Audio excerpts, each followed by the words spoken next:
Job. Chapter 1.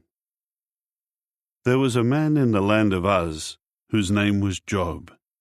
He was an upright man of integrity. He feared God and shunned what was bad. 7 sons and 3 daughters were born to him. His livestock amounted to 7,000 sheep, 3,000 camels, 1,000 cattle, and 500 donkeys, along with a very large number of servants, so that he became the greatest of all the people of the East. Each of his sons would hold a banquet at his house on his own set day. They would invite their 3 sisters to eat and drink with them.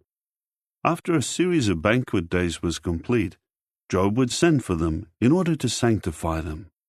Then he would get up early in the morning and offer up burnt sacrifices for each of them.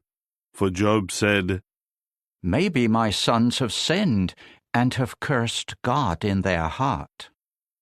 That is what Job would always do. Now the day came when the sons of the true God entered to take their station before Jehovah, and Satan also entered among them. Then Jehovah said to Satan, "Where have you come from?" Satan answered Jehovah, "From roving about on the earth and from walking about in it." And Jehovah said to Satan, "Have you taken note of my servant Job? There is no one like him on the earth. He is an upright man of integrity, fearing God and shunning what is bad." At that, Satan answered Jehovah, "Is it for nothing that Job has feared God? Have you not put up a protective hedge around him and his house and everything he has? You have blessed the work of his hands, and his livestock has spread out in the land. But, for a change, stretch out your hand and strike everything he has, and he will surely curse you to your very face." Then Jehovah said to Satan, "Look, everything that he has is in your hand. Only do not lay your hand on the man himself." So Satan went out from the presence of Jehovah. Now on the day when his sons and daughters were eating and drinking wine in their oldest brother's house, a messenger came to Job and said, "The cattle were plowing, and the donkeys were grazing beside them, when the Sabaeans attacked and took them, and they killed the servants with the sword. I am the only one who escaped to tell you." While he was still speaking, another one came and said, "Fire from God fell from the heavens, and blazed among the sheep and the servants, and consumed them. I am the only one who escaped to tell you." While he was still speaking, another one came and said, "The Chaldeans formed 3 bands and made a raid on the camels and took them, and they killed the servants with the sword. I am the only one who escaped to tell you." While he was still speaking, yet another one came and said, "Your sons and your daughters were eating and drinking wine in their oldest brother's house. Suddenly, a great wind came from the wilderness, and it struck the 4 corners of the house, so that it fell on the young people, and they were killed. I am the only one who escaped to tell you." At that Job got up and ripped apart his garment and cut the hair off his head. Then he fell to the ground and bowed down and said, "Naked I came out of my mother's womb, and naked I will return. Jehovah has given, and Jehovah has taken away. Let the name of Jehovah continue to be praised." In all of this, Job did not sin or accuse God of doing anything wrong. Chapter 2. Afterward, the day came when the sons of the true God entered to take their station before Jehovah, and Satan also entered among them to take his station before Jehovah. Then Jehovah said to Satan, "Where have you come from?" Satan answered Jehovah, "From roving about on the earth and from walking about in it." And Jehovah said to Satan, "Have you taken note of my servant Job? There is no one like him on the earth. He is an upright man of integrity, fearing God and shunning what is bad. He is still holding firmly to his integrity, even though you try to incite me against him to destroy him for no reason." But Satan answered Jehovah, "Skin for skin. A man will give everything that he has for his life. But for a change, stretch out your hand and strike his bone and flesh, and he will surely curse you to your very face." Then Jehovah said to Satan, "Look, he is in your hand. Only do not take his life." So Satan went out from the presence of Jehovah and struck Job with painful boils, from the sole of his foot to the crown of his head. And Job took a piece of broken pottery to scrape himself, and he was sitting among the ashes. Finally, his wife said to him, "Are you still holding firmly to your integrity? Curse God and die." But he said to her, You are talking like one of the senseless women. Should we accept only what is good from the true God, and not accept also what is bad? In all of this, Job did not sin with his lips. 3 companions of Job heard about all the calamities that had come upon him, and each came from his own place: Eliphaz the Temanite, Bildad the Shuhite, and Zophar the Naamathite. So they agreed to meet together, to go and sympathize with Job and comfort him. When they saw him from a distance, they did not recognize him. They began to weep loudly and to rip their garments apart, and they threw dust into the air and onto their heads. Then they sat on the ground with him for 7 days and 7 nights. No one said a word to him, for they saw that his pain was very great. Chapter 3. It was after this that Job began to speak and to curse the day of his birth. Job said, Let the day perish on which I was born, also the night when someone said, a man has been conceived. Let that day be darkness. Let God above show no concern for it. Let no light shine upon it. Let the deepest darkness reclaim it. Let a rain cloud settle over it. Let whatever darkens the day terrify it. That night, let the gloom seize it. Let it not rejoice among the days of a year, and let it not enter among the number of the months. Indeed, let that night become barren. Let no joyful cry be heard in it. Let those who curse the day put a curse on it, those who are able to awaken Leviathan. Let the stars of its twilight grow dark. Let it wait in vain for daylight, and let it not see the rays of dawn. For it did not close the doors of my mother's womb, nor did it hide trouble from my eyes. Why did I not die at birth? Why did I not perish when I came from the womb? Why were there knees to receive me, and breasts to nurse me? For now I would be lying down undisturbed.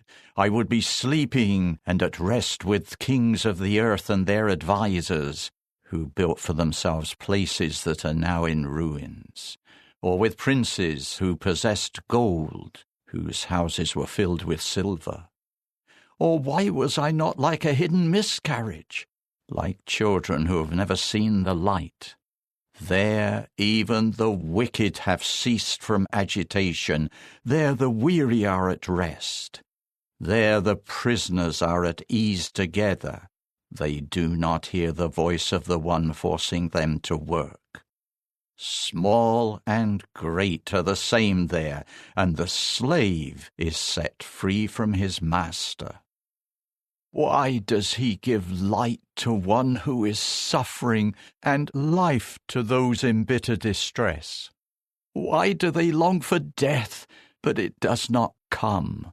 They dig for it more than for hidden treasures. Those who are rejoicing greatly, who are happy when they find the grave. Why does he give light to a man who has lost his way, whom God has hedged in? For in place of my food comes my sighing, and my groaning pours out like water.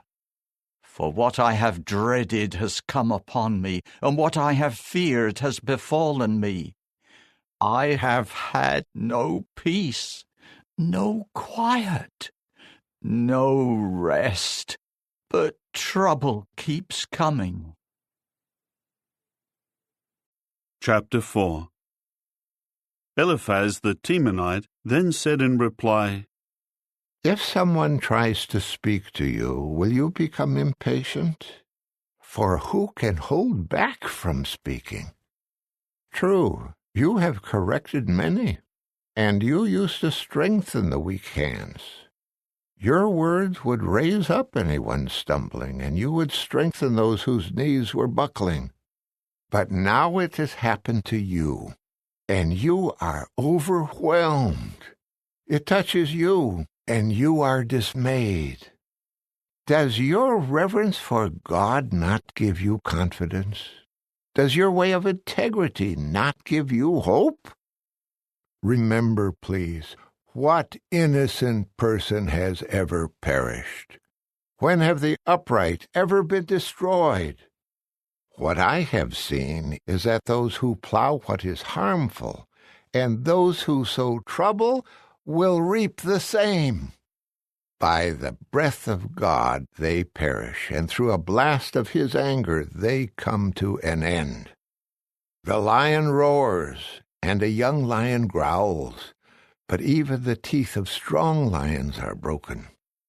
A lion perishes for lack of prey, and the cubs of a lion are scattered. Now a word was brought to me in secret, and a whisper of it reached my ear. In troubling thoughts during visions of the night, when deep sleep falls upon men, a terrible trembling came upon me, filling all my bones with dread. A spirit passed over my face. The hair of my flesh bristled. It then stood still, but I did not recognize its appearance. A form was in front of my eyes. There was a calm, and then I heard a voice. Can a mortal man be more righteous than God? Can a man be cleaner than his own Maker? Look, he has no faith in his servants, and he finds fault with his angels. How much more so with those dwelling in houses of clay, whose foundation is in the dust, who are crushed as easily as a moth. They are completely crushed from morning to evening. They perish forever, and no one takes notice. Are they not like a tent whose cord is pulled out? They die without wisdom. Chapter 5. Call, please. Is there anyone answering you? To which of the holy ones will you turn? For resentment will kill the foolish one, and envy will put the simple-minded to death. I have seen the foolish one taking root, but suddenly his dwelling place is cursed. His sons are far from safety, and they are crushed at the city gate with no one to save them. The hungry one eats what he harvests, taking it even from among the thorns, and their possessions are ensnared. For harmful things do not sprout from the dust, and trouble does not spring from the ground. For man is born for trouble, as surely as sparks fly upward. But I would appeal to God, and to God I would submit my case, to the one doing great and unsearchable things, wonderful things without number.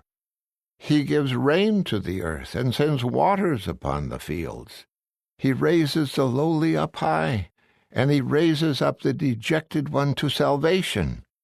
He frustrates the schemes of the crafty, so that the work of their hands does not succeed. He catches the wise in their own cunning, so that the plans of the shrewd are thwarted. They meet with darkness during the day, and they grope about at midday as if it were night. He saves from the sword of their mouth, saving the poor from the hand of the strong, so that there is hope for the lowly, but the mouth of unrighteousness is shut. Look, happy is the man whom God reproves. So do not reject the discipline of the Almighty. For he causes pain, but binds up the wound. He breaks apart, but heals with his own hands. He will save you from 6 calamities. Even the 7th will not harm you. During famine he will redeem you from death, and from the power of a sword during war. You will be protected from the lash of the tongue, and you will not fear devastation when it comes. You will laugh at destruction and hunger, and you will not fear the wild beasts of the earth. For the stones of the field will not harm you, and the wild beasts of the field will be at peace with you. You will know that your tent is secure, and nothing will be missing when you inspect your pasture. You will enjoy many children, and your descendants will be as plentiful as the vegetation of the earth. You will still be strong when you go to the grave, like sheaves of grain gathered in their season. Look, we have investigated this, and it is so. Listen and accept it.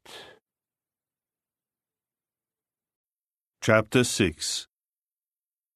Job then said in reply, If only my anguish could be fully weighed and put on scales together with my calamity.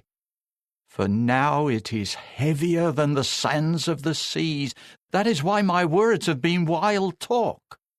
For the arrows of the Almighty have pierced me, and my spirit is drinking their venom. The terrors from God are lined up against me. Will a wild donkey cry out when it has grass? Or will a bull bellow when it has fodder? Is tasteless food eaten without salt? Or is there flavor in the juice of a mallow? I have refused to touch such things. They are like contamination in my food. Oh, that my request would be realized, and that God would grant my desire, that God would be willing to crush me, and that he would reach out his hand and do away with me. For even that would bring me comfort. I would leap for joy despite the unrelenting pain, for I have not denied the sayings of the Holy One. Do I have the strength to keep waiting? And what end awaits me that I should continue to live? Is my strength like that of rock? Or is my flesh made of copper? Is there any way that I can help myself when all my means of support has been driven from me? Anyone who withholds loyal love from his fellow man will forsake the fear of the Almighty. My own brothers have been as treacherous as a winter stream, like the water of winter streams that dry up. They are darkened by ice, and in them the melting snow is hidden. But in due season they become waterless and come to an end. When it becomes hot, they dry up.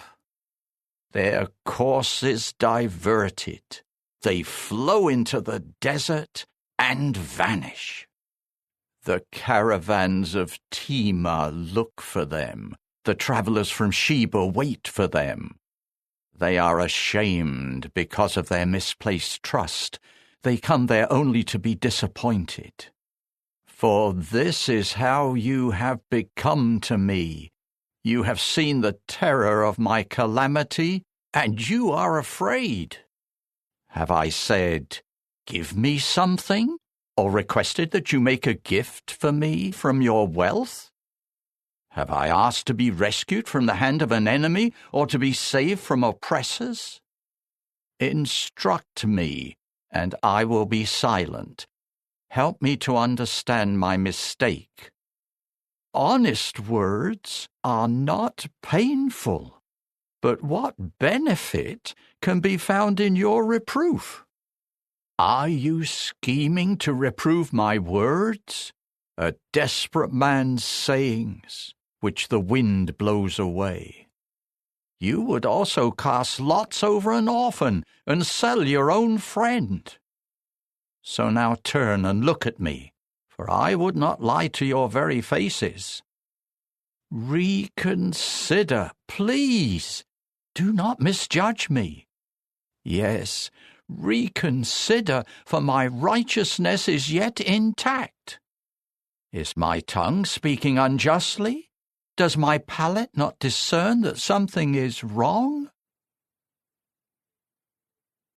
Chapter 7. Is not the life of mortal man on earth like compulsory labor, and are not his days like those of a hired worker? Like a slave, he longs for the shadow, and like a hired worker, he waits for his wages. Thus, I have been assigned months of futility, and nights of misery have been counted out for me. When I lie down, I ask, when will I get up? But as the night drags on, I toss restlessly until the dawning of the day. My flesh is covered with maggots and clods of dirt. My skin is full of scabs and pus. My days go by more quickly than a weaver's shuttle, and they come to an end without hope. Remember that my life is wind, that my eye will never again see happiness. The eye that sees me now will see me no more. Your eyes will look for me, but I will be gone. Like a cloud that fades and vanishes, the one who goes down to the grave does not come back up. He will not return again to his house, and his place will acknowledge him no more. Therefore, I will not restrain my mouth. I will speak in the anguish of my spirit. I will complain in my bitter distress. Am I the sea or a sea monster, that you should set a guard over me? When I say, my couch will comfort me, my bed will help ease my misery, then you terrify me with dreams and frighten me with visions, so that I would choose suffocation, yes, death, rather than this body of mine.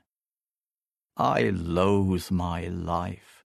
I do not want to go on living. Leave me alone, for my days are like a breath.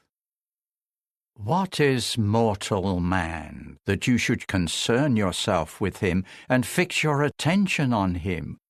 Why do you inspect him every morning and test him every moment? Will you not look away from me and leave me alone long enough to swallow my saliva? If I have sinned, how could I harm you, the observer of mankind? Why have you made me your target? Have I become a burden to you? Why do you not pardon my transgression and excuse my error? For soon I will lie down in the dust, and you will look for me, but I will be gone. Chapter 8. Bildad the Shuhite then said in reply, How long will you keep speaking like this? The words of your mouth are but a mighty wind. Will God pervert justice, or will the Almighty pervert righteousness? If your sons sinned against him, he let them be punished for their revolt. But if you would just look to God and plead with the Almighty for favor, and if you were truly pure and upright, he would pay attention to you and restore you to your rightful place. And though your beginning was small, your future would be great. Ask, please, the former generation, and pay attention to the things their fathers found out. For we were born only yesterday, and we know nothing, because our days on earth are a shadow. Will they not instruct you and tell you what they know? Will a papyrus plant grow tall where there is no marsh? Will a reed grow tall without water? While it is still in the bud, not yet plucked off, it will dry up before any other plant. This is the outcome of all who forget God. For the hope of the godless will perish, whose confidence is in vain, and whose trust is as fragile as a spider's web. He will lean against his house, but it will not keep standing.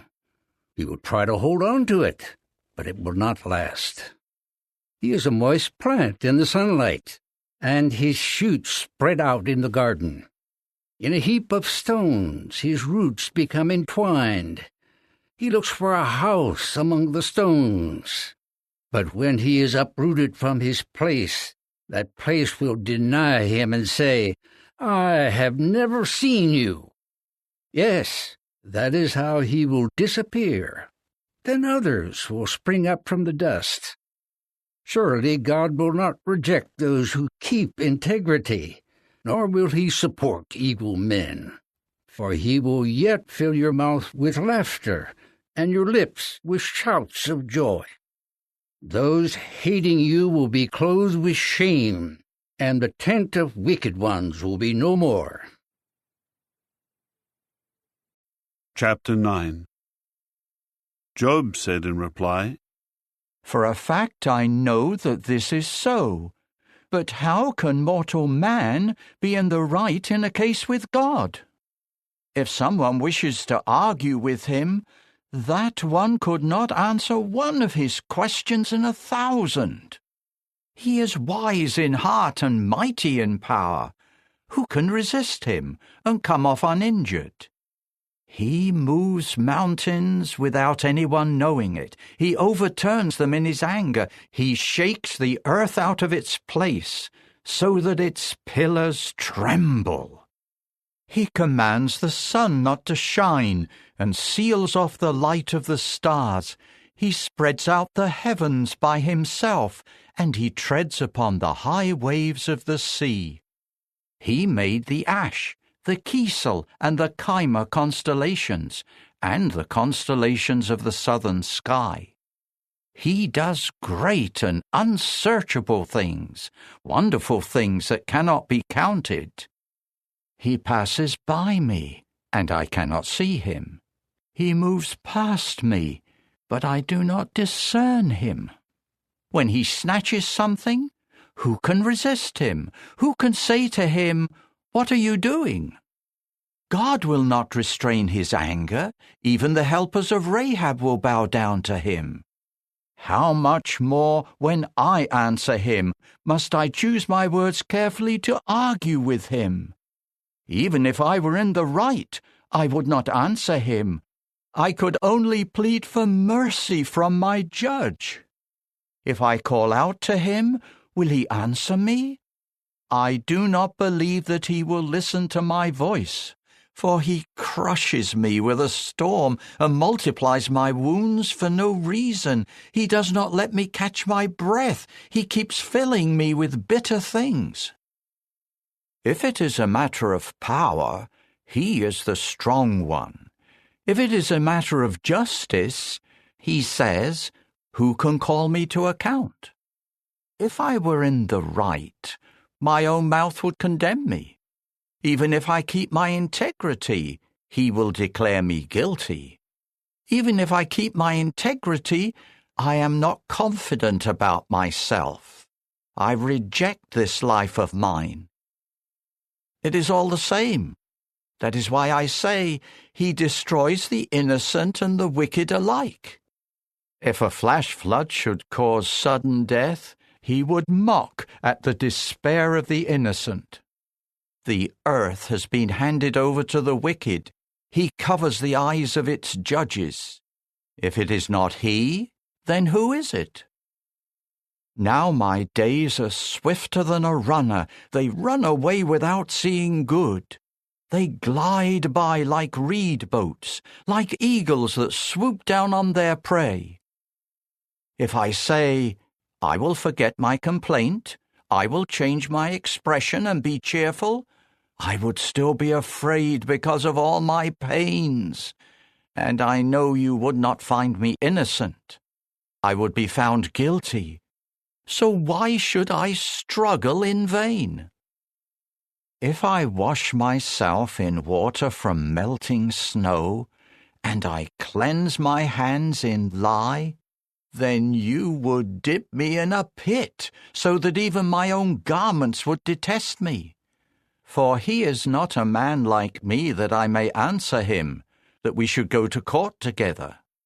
There is no person to decide between us who could serve as our judge. If he would stop beating me and not let his terror frighten me, then I would speak to him unafraid, for it is not in me to speak out of fear. Chapter 10. I loathe my life. I will give vent to my complaints. I will speak out in my bitter distress. I will say to God, do not pronounce me guilty. Tell me why you are contending with me. Does it benefit you to oppress, to despise the work of your hands, while you favor the advice of the wicked? Do you have eyes of flesh, or do you see as mortal man does? Are your days like the days of mortals, or are your years like those of a man, that you should search out my error and keep looking for my sin? You know that I am not guilty, and no one can save me from your hand. Your own hands have shaped me and made me, but now you would completely destroy me. Remember, please, that you made me out of clay, but now you make me return to dust. Did you not pour me out like milk and curdle me like cheese? With skin and flesh you clothed me, and with bones and sinews you wove me together. You have given me life and loyal love. You have guarded my spirit with your care. But you secretly intended to do these things. I know that these things are from you. If I sinned, you would watch me, and you would not acquit me of my error. If I am guilty, too bad for me. And even if I am innocent, I cannot raise my head, for I am filled with dishonor and affliction. If I raise my head up, you hunt for me like a lion, and again show your power against me. You bring new witnesses against me, and increase your anger against me, as hardship after hardship comes upon me. So why did you bring me out from the womb? I should have died before any eye could see me. It would have been as though I never existed. I would have been taken straight from the womb to the grave. Are not my days few? Let him leave me alone. Let him turn his eyes away from me, so that I may find some relief before I go away. And I will not return to the land of deepest darkness, to the land of utter gloom, a land of deep shadow and disorder, where even the light is like the gloom. Chapter 11. Zophar the Naamathite said in reply, Will all these words go unanswered? Or will a lot of talking make someone right? Will your empty talk silence people? Will no one rebuke you for your mocking words? For you say, My teaching is pure, and I am clean in your eyes. But if only God would speak and open his lips to you, then he would reveal to you the secrets of wisdom. For practical wisdom has many sides. Then you would realize that God allows some of your error to be forgotten. Can you discover the deep things of God, or discover everything about the Almighty? It is higher than heaven. What can you accomplish? It is deeper than the grave. What can you know? It is longer than the earth, and broader than the sea. If he passes by and detains someone, and convenes a court, who can resist him? For he knows when men are deceitful. When he sees what is evil, will he not take notice? But an empty-headed man will understand only when a wild donkey can give birth to a man. If only you would prepare your heart and stretch out your hands to him. If your hand is doing wrong, put it far away, and let no unrighteousness dwell in your tents. For then you could lift up your face with no defect. You could stand firm, free of fear. For then you will forget your trouble. You will remember it as waters that have flowed past you. Your life will become brighter than midday. Even its darkness will be like the morning. You will be confident because there is hope, and you will look around and lie down in security. You will lie down with no one to make you afraid, and many people will seek your favor. But the eyes of the wicked will fail, and they will find no place to escape, and their only hope will be death. Chapter 12. Then Job said in reply, Surely you are the people who know, and wisdom will die out with you. But I too have understanding. I am not inferior to you. Who does not know these things? I have become a laughingstock to my companions, one calling to God for an answer. A righteous and blameless man is a laughingstock. The carefree person has contempt for calamity, thinking it is only for those whose feet are unsteady. The tents of robbers are at peace, and those who provoke God are secure, those who have their God in their hands. However, ask, please, the animals, and they will instruct you, also the birds of the heavens, and they will tell you. Or give consideration to the earth, and it will instruct you, and the fish of the sea will declare it to you. Who among all these does not know that the hand of Jehovah has done this? In his hand is the life of every living thing and the spirit of every human. Does not the ear test out words, as the tongue tastes food? Is not wisdom found among the aged, and does not understanding come with a long life? With him there are wisdom and mightiness. He has counsel and understanding. When he tears something down, it cannot be rebuilt. What he has shut, no man can open. When he withholds the waters, everything dries up. When he sends them out, they overwhelm the earth. With him there is strength and practical wisdom. To him belong the one going astray and the one leading astray. He makes counselors go barefoot, and he makes fools of judges. He loosens the bonds imposed by kings, and he binds a belt around their waist. He makes priests walk barefoot, and he overthrows those who are firmly established in power. He deprives trusted advisers of speech and takes away the sensibleness of old men. He pours out contempt upon nobles, and he makes powerful ones weak. He reveals deep things from the darkness, and he brings deep darkness into the light. He makes nations grow great in order to destroy them. He enlarges nations, that he may lead them into exile. He takes away the understanding of the leaders of the people, and makes them wander in trackless wastelands. They grope in darkness, where there is no light. He makes them wander about like drunken men. Chapter 13. Yes, my eye has seen all of this. My ear has heard and understood it. What you know, I also know. I am not inferior to you. For my part, I would rather speak to the Almighty himself. I desire to argue my case with God. But you are smearing me with lies. All of you are useless physicians. If only you would keep absolutely silent. That would show wisdom on your part. Listen, please, to my arguments and pay attention to the pleadings of my lips. Will you speak unjustly on God's behalf, and will you speak deceitfully for him?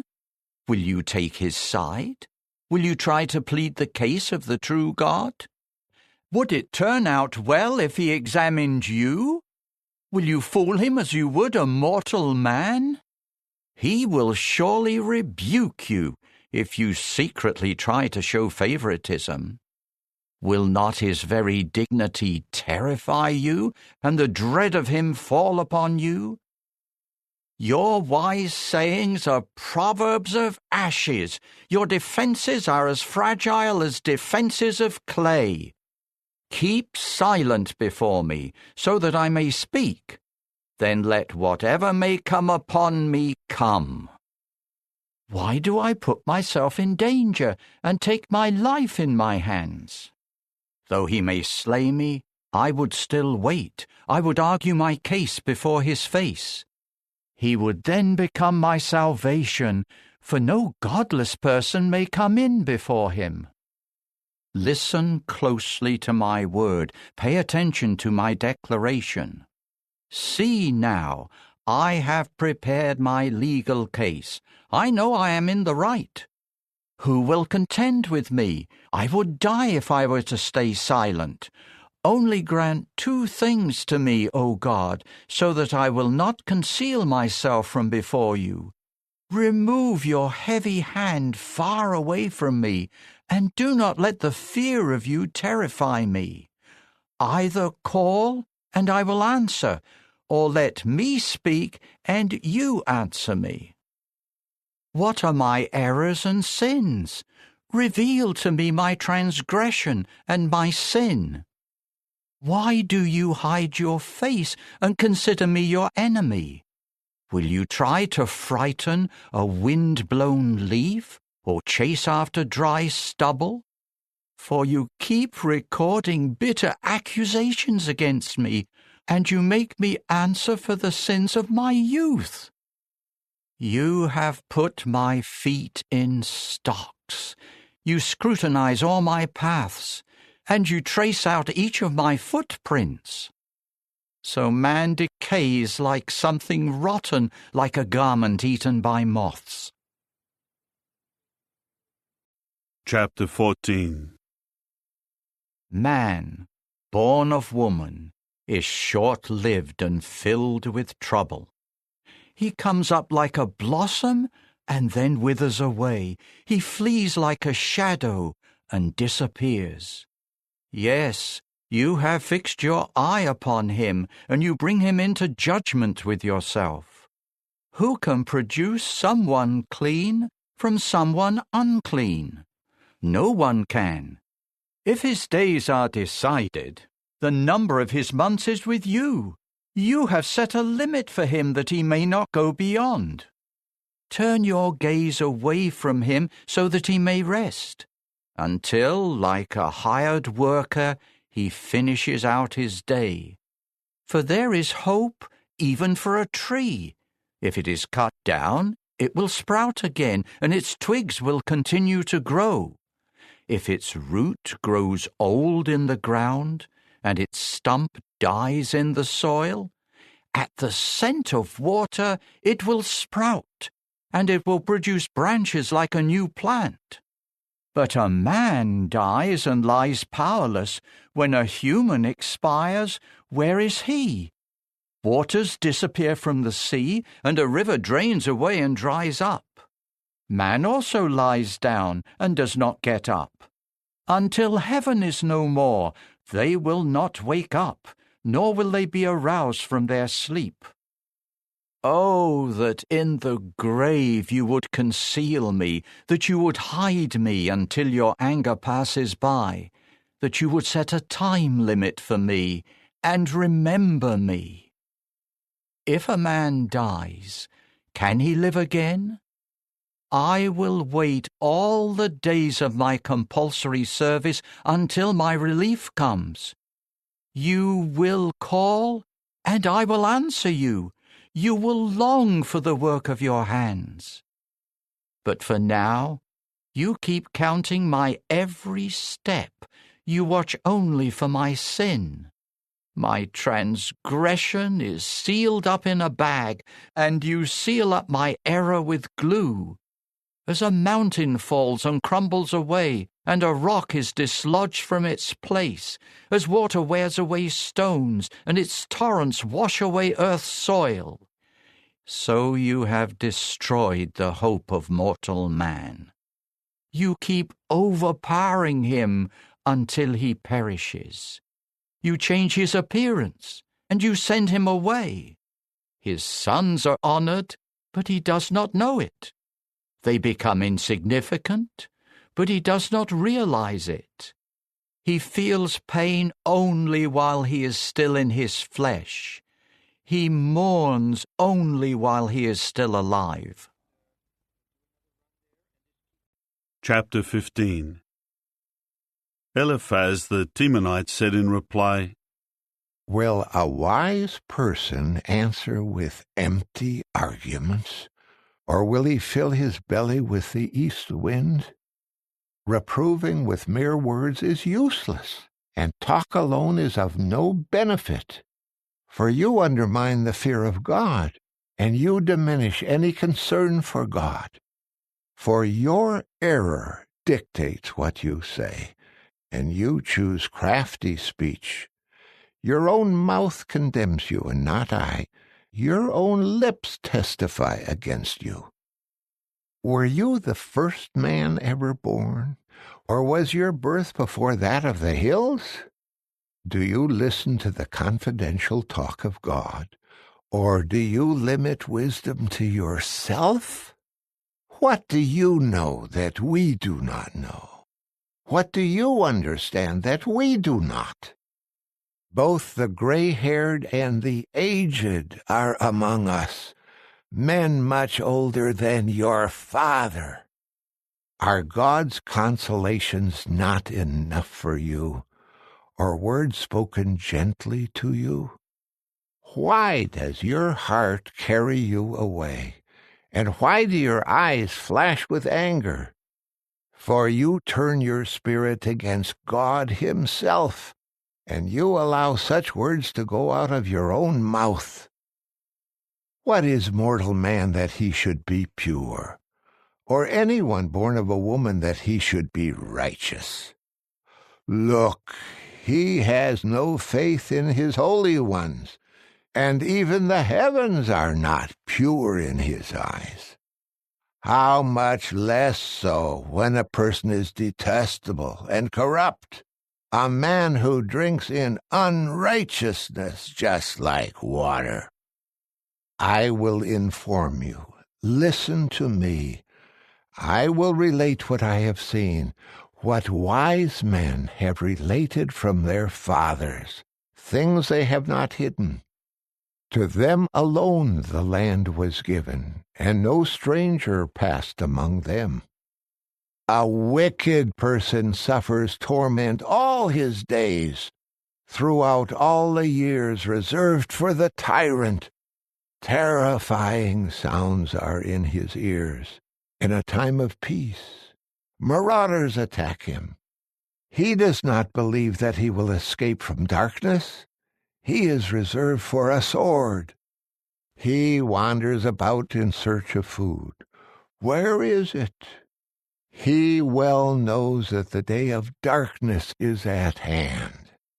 Distress and anguish keep terrifying him. They overpower him like a king ready to launch an attack. For he raises his hand against God himself and tries to defy the Almighty. He stubbornly rushes against him with his thick, strong shield. His face is covered with fat, and his hips bulge with fat. He resides in cities that will be brought to ruin, in houses where no one will dwell, which will become heaps of stones. He will not grow rich, and his wealth will not accumulate, nor will his possessions spread over the land. He will not escape from darkness. A flame will dry up his twig, and he will pass away by a blast of God's mouth. He should not go astray and trust in what is worthless, for what he gets in exchange will be worthless.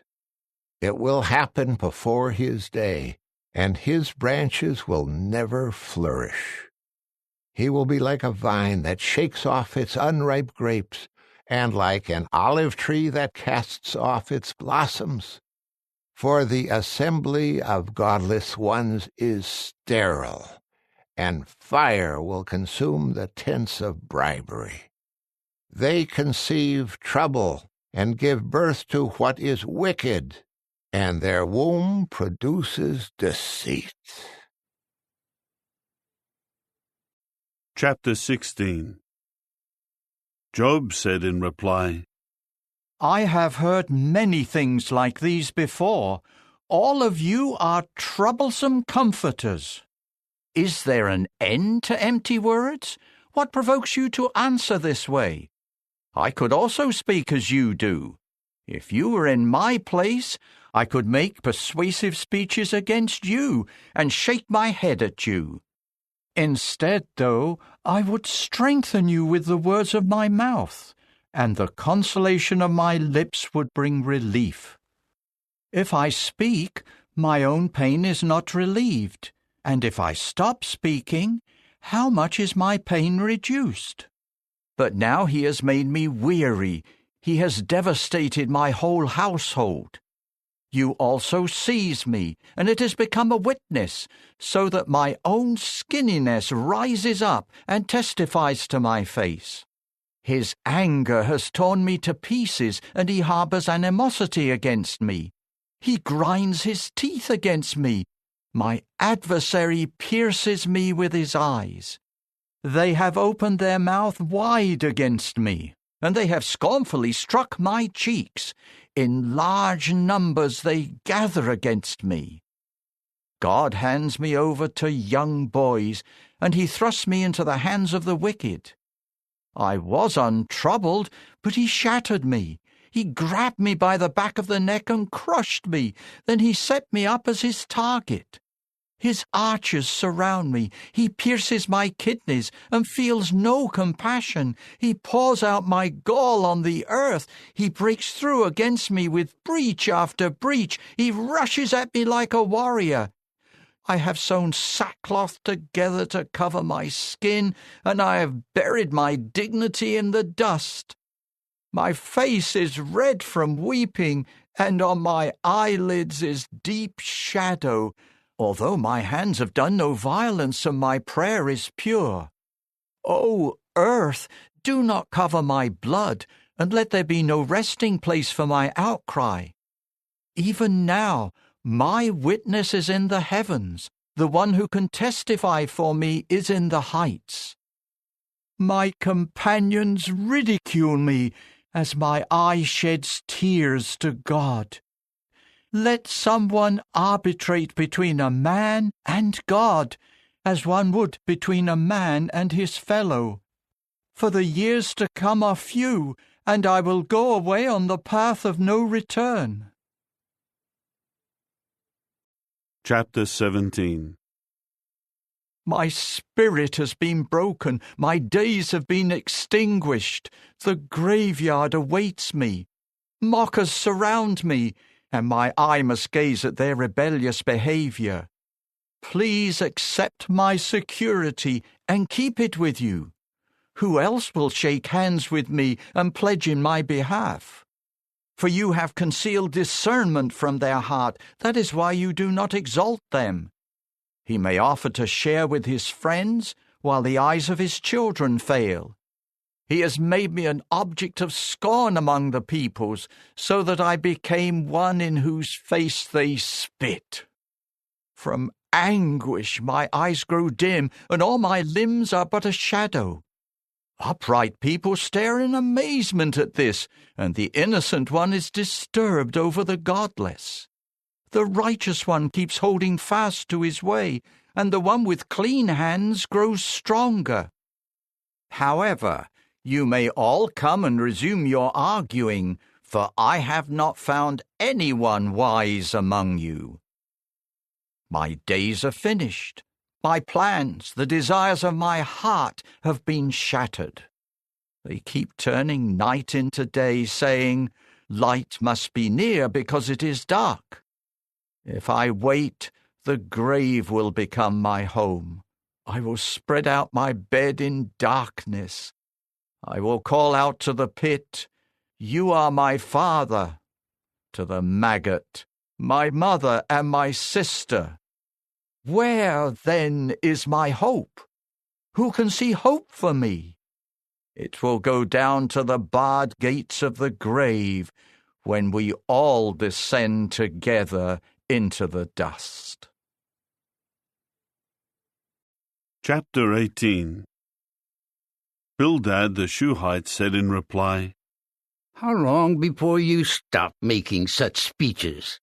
Show some understanding, so that we may then speak. Why should we be viewed as animals and be considered stupid in your eyes? Even if you tear yourself to pieces in your anger, will the earth be abandoned for your sake? Or will the rock move away from its place? Yes, the light of the wicked will be extinguished, and the flame of his fire will not shine. The light in his tent will certainly grow dark, and the lamp over him will be extinguished. His vigorous stride is shortened, and his own counsel will make him fall. For his feet will lead him into a net, and he will wander onto its mesh. A trap will seize him by the heel, a snare will catch him. A rope is hidden for him on the ground, and a trap lies in his path. Terrors frighten him on all sides, and chase him at his feet. His strength fails him, and disaster will make him stagger. His skin is eaten away. The most deadly disease consumes his limbs. He is torn away from the security of his tent, and marched to the king of terrors. Strangers will live in his tent. Sulphur will be scattered on his home. His roots will dry up beneath him, and his branches will wither above him. The memory of him will fade from the earth, and in the street his name will be unknown. He will be driven from the light into the darkness, and chased away from the productive land. He will have no offspring and no descendants among his people, and he will be without a survivor in the place where he lives. When his day comes, the people in the west will be appalled, and the people in the east will be seized with horror. This is what happens to the tents of a wrongdoer, and to the place of the one who has not known God. Chapter 19. Job said in reply, How long will you keep irritating my soul, crushing me with words? These 10 times you have rebuked me. You are not ashamed to deal harshly with me. And if indeed I made a mistake, my error remains with me. If you insist on exalting yourselves over me, claiming that the reproach against me is justified, know then that it is God who has misled me, and he has caught me in his hunting net. Look, I keep crying out violence, but I get no answer. I keep crying for help, but there is no justice. My path he has blocked with a stone wall, and I cannot pass by. He has covered my roadways with darkness. He has stripped me of my glory and removed the crown from my head. He breaks me down on all sides until I perish. My hope he uproots like a tree. His anger burns against me, and he views me as his enemy. His troops come together and besiege me, and they camp around my tent. My own brothers he has driven far away from me, and those who know me have turned away from me. My close companions are gone, and those whom I knew well have forgotten me. Guests in my house and my slave girls consider me a stranger. I am a foreigner in their eyes. I call for my servant, but he does not respond. With my mouth I beg him for compassion. My very breath has become loathsome to my wife, and I am a stench to my own brothers. Even young children despise me. When I rise up, they begin jeering at me. All my close friends detest me, and those whom I loved have turned against me. My bones stick to my skin and my flesh, and I escape with the skin of my teeth. Show me mercy, my companions, show me mercy, for God's own hand has touched me. Why do you keep persecuting me as God does, attacking me without let-up? If only my words were written down, if only they could be inscribed in a book. Oh, that they were carved forever in the rock, with an iron stylus and lead. For I well know that my Redeemer is alive. He will come later and rise up over the earth.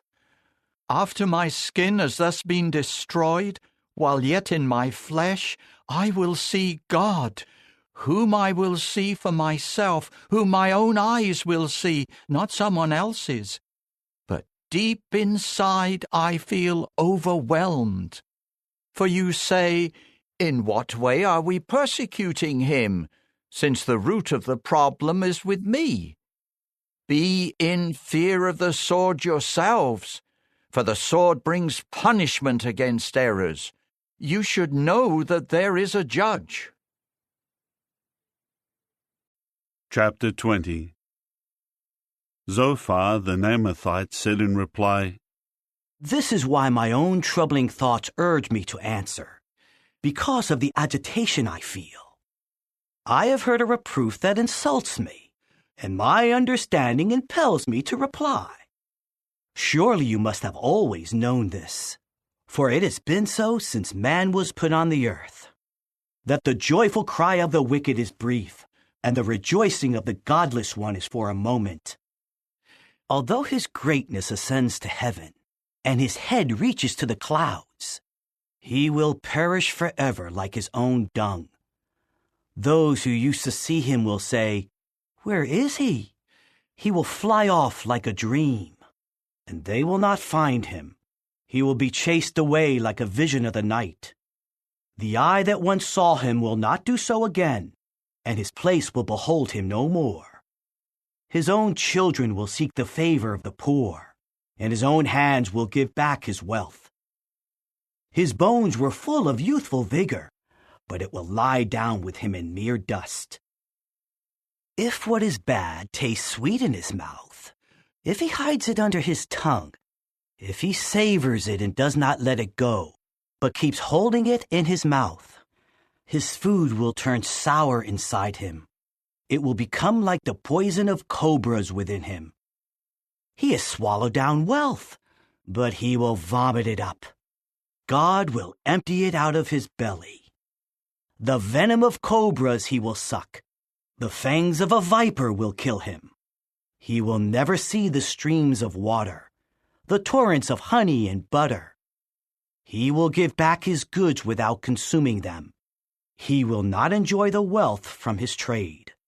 For he has crushed and abandoned the poor. He has seized a house that he did not build. But he will feel no peace within himself. His wealth will not help him escape. There is nothing left for him to devour. That is why his prosperity will not last. When his wealth reaches its peak, anxiety will overtake him. The full force of misfortune will come against him. As he fills his belly, God will send his burning anger upon him, raining it down upon him into his bowels. When he flees from weapons of iron, arrows from a copper bow will pierce him. He pulls an arrow from his back, a glittering weapon from his goal, and terror seizes him. Total darkness awaits his treasures. A fire that no one fanned will consume him. Calamity awaits any survivors in his tent. Heaven will uncover his error. The earth will rise up against him. A flood will sweep his house away. It will be a heavy torrent on the day of God's anger. This is the wicked man's share from God, the inheritance that God has decreed for him. Chapter 21. Job said in reply, Listen carefully to what I say. Let this be the consolation you give me. Bear with me while I speak. After I speak, you may then mock me. Is my complaint directed toward a man? If it were, would I not lose patience?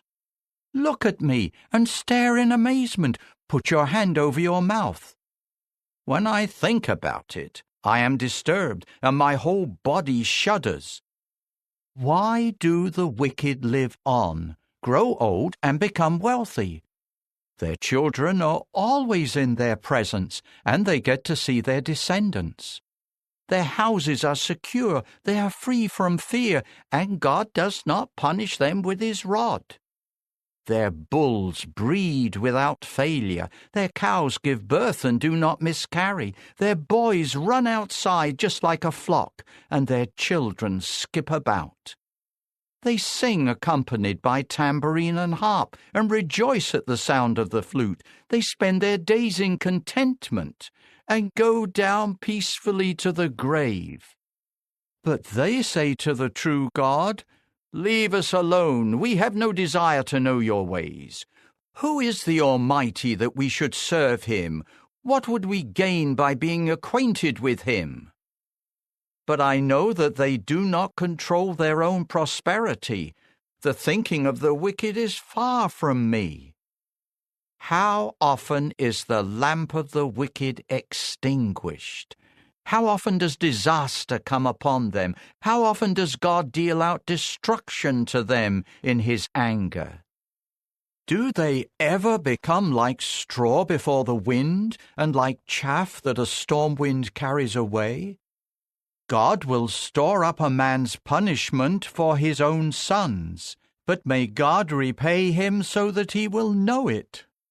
May his own eyes see his ruin, and may he be the one to drink from the rage of the Almighty.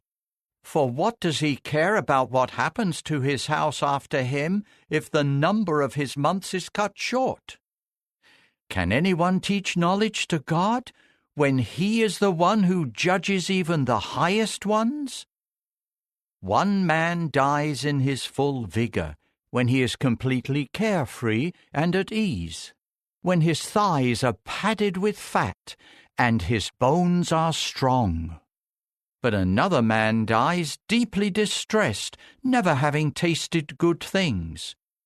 Together they will lie down in the dust, and maggots will cover both of them. Look, I know exactly what you are thinking, and the schemes you devise to wrong me. For you say, where is the house of the prominent man, and where is the tent in which the wicked one lived? Have you not questioned travelers? Do you not carefully study their observations, that an evil person is spared on the day of disaster and rescued on the day of fury?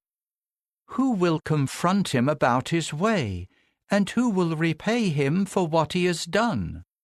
When he is carried to the graveyard, a vigil will be kept over his tomb. The clods of earth of the valley will be sweet to him, and all mankind follows after him like the countless number before him. So why offer me meaningless comfort? There is nothing but deceit in your answers. Chapter 22. Eliphaz the Temanite said in reply, Can a man be of use to God? Can anyone with insight be of benefit to him? Does the Almighty care that you are righteous? Or does he gain anything because you follow the course of integrity? Will he punish you and enter into judgment with you for your reverence? Is it not because your own wickedness is so great and there is no end to your errors? For you seize a pledge from your brothers for no reason, and you strip people of their garments, leaving them naked. You do not give the tired one a drink of water, and you hold back food from the hungry. The land belongs to the powerful man, and the favored one dwells in it. But you sent away widows empty-handed, and you crushed the arms of fatherless children. That is why you are surrounded by traps, and sudden terrors frighten you. That is why it is so dark that you cannot see, and a flood of water covers you. Is not God in the heights of heaven? And see how high all the stars are. But you have said, what does God really know? Can he judge through thick gloom? Clouds screen him off so that he does not see, as he walks about on the vault of heaven. Will you follow the ancient path that wicked men have walked, men who have been snatched away before their time, whose foundation was washed away by a flood? They were saying to the true God, leave us alone, and what can the Almighty do to us? Yet he is the one who filled their houses with good things. Such wicked thinking is far from my own. The righteous will see this and rejoice, and the innocent will mock them and say, our opponents have been destroyed, and a fire will consume what is left of them. Get to know him, and you will be at peace. Then good things will come your way. Accept the law from his mouth, and keep his sayings in your heart. If you return to the Almighty, you will be restored. If you remove unrighteousness from your tent, if you would throw your gold into the dust, and the gold of Ophir into the rocky ravines, then the Almighty will become your gold, and he will be your choicest silver. For then your delight will be in the Almighty, and you will lift up your face to God. You will entreat him, and he will hear you, and your vows you will pay. Whatever you decide to do will succeed, and light will shine upon your path. For you will be humiliated when you speak arrogantly, but he will save the humble. He will rescue those who are innocent. So if your hands are clean, you will certainly be rescued. Chapter 23. Job said in reply, Even today I will complain stubbornly. My strength is exhausted because of my sighing. If only I knew where to find God, I would go to his place of dwelling. I would present my case before him and fill my mouth with arguments. I would learn how he would answer me and take note of what he says to me. Would he contend with me using his great power? No, surely he would give me a hearing. There the upright one could set matters straight with him, and I would be acquitted once and for all by my judge. But if I go east, he is not there, and I return, and I cannot find him. When he is working on the left, I cannot look upon him. Then he turns to the right, but I still do not see him. But he knows the path I have taken. After he has tested me, I will come out as pure gold. My feet have closely followed his footsteps. I have kept to his way without deviating. I have not departed from the commandment of his lips. I have treasured up his sayings even more than what was required of me. When he is determined, who can resist him? When he wants to do something, he does it. For he will carry out completely what has been determined for me, and he has many such things in store. That is why I am anxious because of him. When I think about him, my fear grows. God has made me faint-hearted, and the Almighty has made me afraid. But I have not yet been silenced by the darkness, nor by the gloom that has covered my face. Chapter 24. Why does the Almighty not set a time? Why do those who know him not see his day? People move boundary markers. They carry off flocks for their own pasture.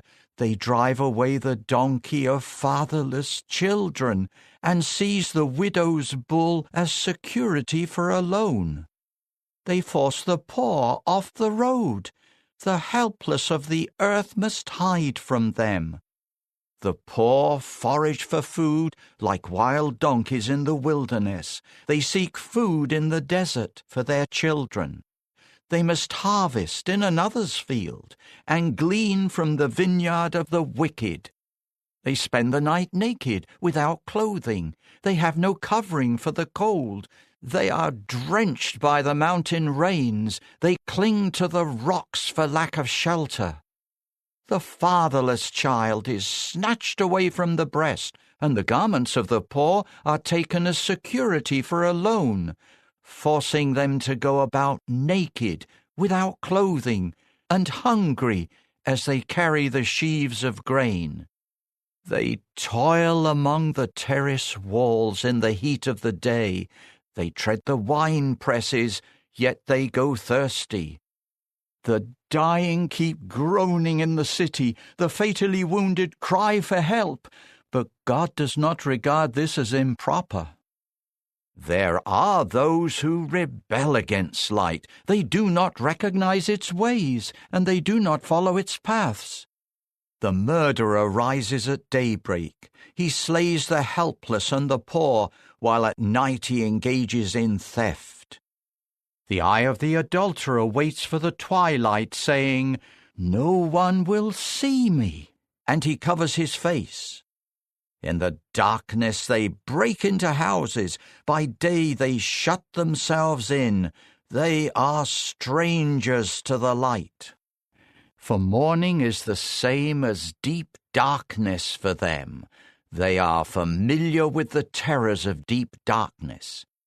But they are swiftly carried away by the waters. Their portion of the land will be cursed. They will not return to their vineyards. Just as drought and heat take away the melted snow, the grave takes away those who have sinned. His mother will forget him. The maggot will feast on him. He will be remembered no more, and unrighteousness will be broken just like a tree. He preys on the barren woman and mistreats the widow. God will use his strength to do away with the powerful. Though they may rise up, they have no assurance of life. God lets them become confident and secure, but his eyes are on everything they do. They are exalted for a little while, then they are no more. They are brought low and gathered like everyone else. They are cut off like heads of grain. Now, who can prove me a liar or refute my word? Chapter 25. Bildad the Shuhite said in reply, Rulership and fearsome might are his. He establishes peace in heaven. Can his troops be numbered? Upon whom does his light not rise? So how can mortal man be righteous before God? Or how can one born of a woman be innocent? Even the moon is not bright, and the stars are not pure in his eyes. How much less so mortal man, who is a maggot, and the son of man, who is a worm. Chapter 26. Job said in reply, How you have helped the one with no power! How you have saved the arm that has no strength! What great advice you have given to the one lacking wisdom! How freely you have revealed your practical wisdom! To whom are you trying to speak? And who inspired you to say such things? Those who are powerless in death tremble. They are even lower than the waters and their inhabitants. The grave is naked in front of God, and the place of destruction lies uncovered.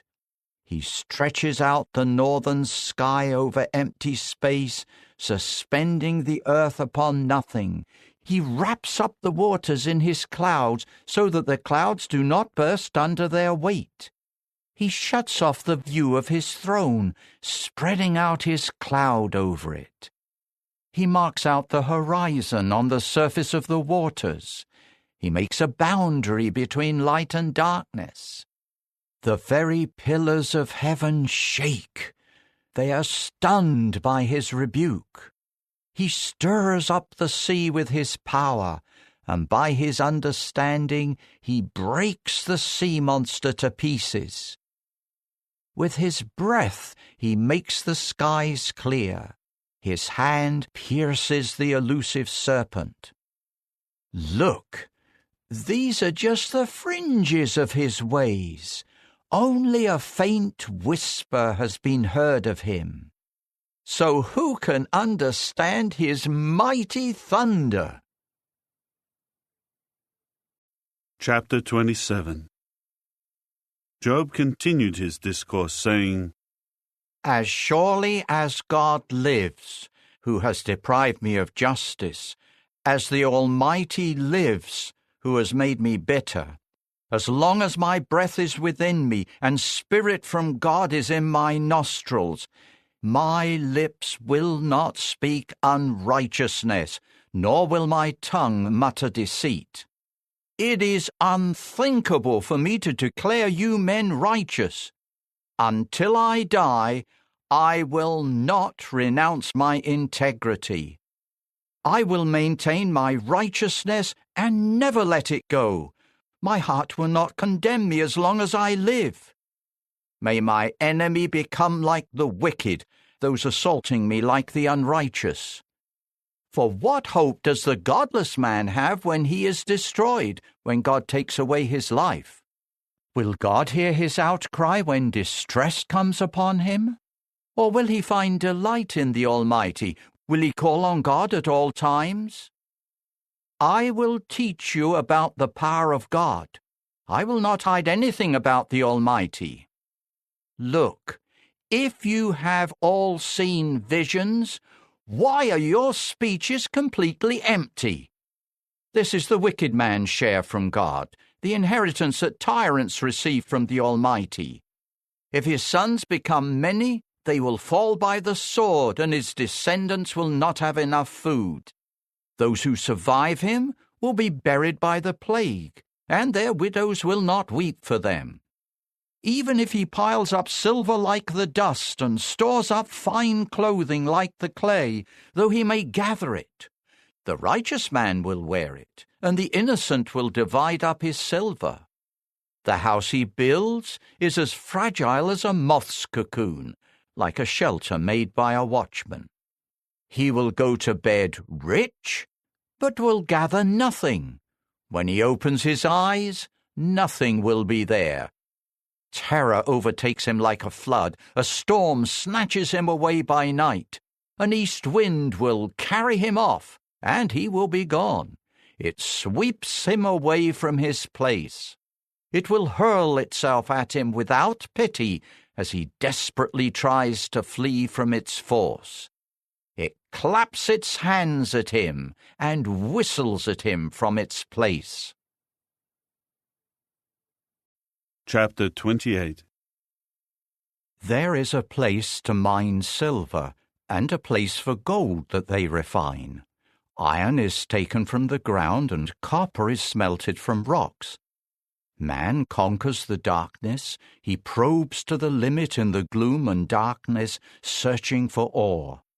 He sinks a shaft far from where people reside, in forgotten places, far from where people walk. Some men descend and swing suspended. Food grows on top of the earth, but below there is an upheaval as if by fire. There in the stones is sapphire, and the dust contains gold. No bird of prey knows the path to it. The eye of a black kite has not seen it. No majestic beasts have trodden on it.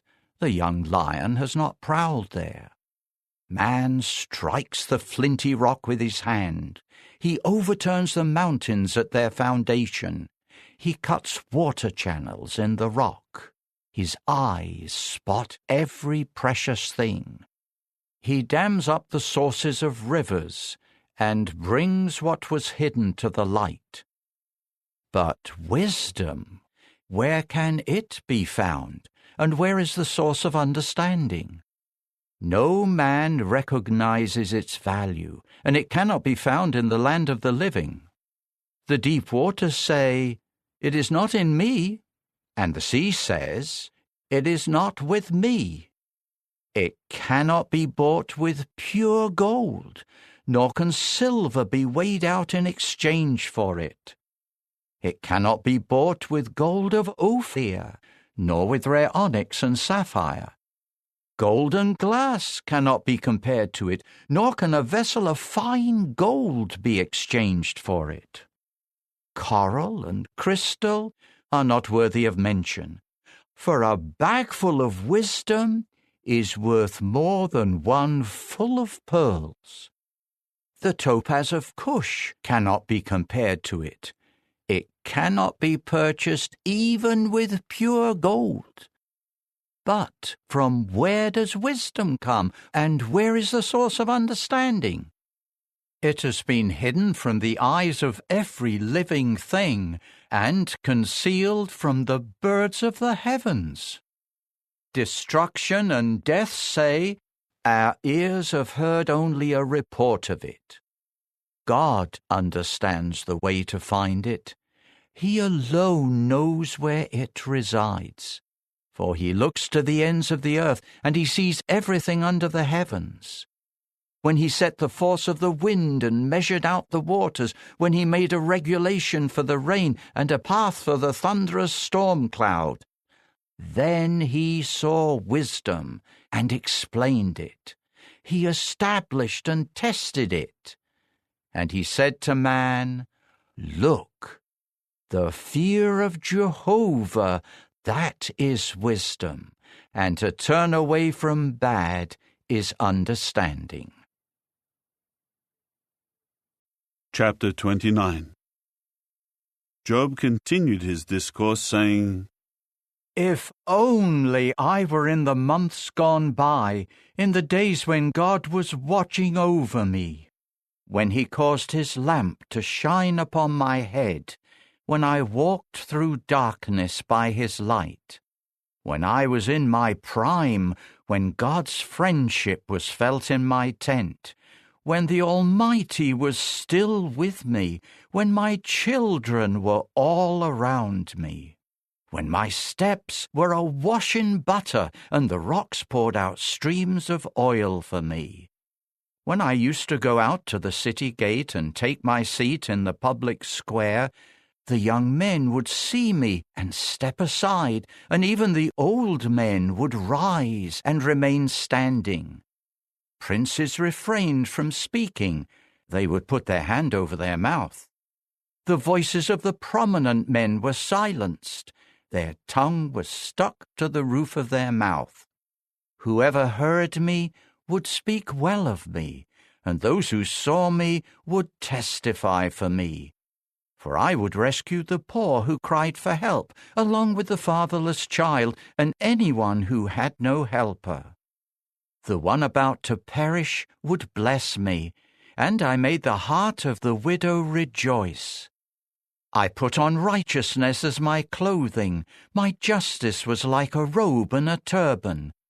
I became eyes to the blind and feet to the lame. I was a father to the poor. I would investigate the legal case of those I did not know. I would break the jaws of the wrongdoer and tear the prey away from his teeth. I used to say, I will die in my own home, and my days will be as numerous as the grains of sand. My roots will spread out into the waters, and dew will stay all night on my branches. My glory is constantly renewed, and the bow in my hand will keep shooting. People would listen expectantly, waiting in silence for my advice. After I had spoken, they had nothing more to say. My words would fall gently on their ears. They waited for me as for the rain. They opened their mouth wide as for the spring rain. When I smiled at them, they could hardly believe it. The light of my face would reassure them. I gave them direction as their head, and I lived like a king among his troops, like one who comforts the mourners. Chapter 30. Now they laugh at me, men younger than I am, whose fathers I would have refused to put with the dogs that guarded my flock. Of what use was the power of their hands to me? Their vigor has perished. They are worn out from want and hunger. They gnaw at the parched ground that was already ruined and desolated. They gather the salt herb from the bushes. Their food is the root of broom trees. They are driven out of the community. People shout at them as they would at a thief. They live on the slopes of ravines, in holes in the ground and in the rocks. From the bushes they cry out and huddle together among the nettles. As sons of the senseless and the nameless ones, they have been driven out of the land. But now they mock me even in their songs. I have become an object of scorn to them. They detest me and keep their distance from me. They do not hesitate to spit in my face. Because God has disarmed me and humbled me, they throw off all restraint in my presence. On my right they rise up like a mob. They put me to flight and put up barriers of destruction in my path. They tear up my roadways and make my calamity worse without anyone to stop them. They come as if through a wide breach in the wall. They roll in amid the devastation. Terror overwhelms me. My dignity is driven away like the wind, and my salvation vanishes like a cloud. Now my life ebbs from me. Days of affliction take hold of me. Aching pierces my bones at night. The gnawing pain never stops. With great force my garment is disfigured. Like the collar of my garment it chokes me. God has thrown me down into the mud. I am reduced to dust and ashes. I cry to you for help, but you do not answer me. I stand up, but you just look at me. You have cruelly turned against me. With the full might of your hand you assault me. You pick me up and carry me off with the wind. Then you toss me about in the storm. For I know that you will bring me down to death, to the house where everyone living will meet. But no one would strike at a broken man as he cries for help during his time of disaster. Have I not wept for those who have fallen on hard times? Have I not grieved for the poor? Although I hoped for good, bad came. I expected the light, but darkness came. The churning inside me did not stop. Days of affliction confronted me. I walk about gloomy. There is no sunlight. In the assembly I rise and cry for help. I have become a brother to jackals and a companion to the daughters of the ostrich. My skin has blackened and fallen off. My bones burn from the heat. My harp is used only for mourning, and my flute for the sound of weeping. Chapter 31. I have made a covenant with my eyes. So how could I show improper attention to a virgin? What, then, would be my share from God above? What inheritance from the Almighty on high? Does not disaster await the wrongdoer, and calamity those doing what is harmful? Does he not see my ways and count all my steps? Have I ever walked in untruth? Has my foot hurried to deceive? Let God weigh me with accurate scales, then he will recognize my integrity. If my footsteps deviate from the way, or my heart has followed after my eyes, or my hands have been defiled, then let me sow seed and someone else eat, and let what I plant be uprooted. If my heart has been enticed by a woman, and I have lain in wait at my neighbor's door, then let my wife grind grain for another man, and let other men have sexual relations with her. For that would be shameful conduct, an error deserving punishment by the judges. It would be a fire that would devour and destroy, consuming even the roots of all my produce. If I denied justice to my male or female servants when they had a complaint against me, what can I do when God confronts me?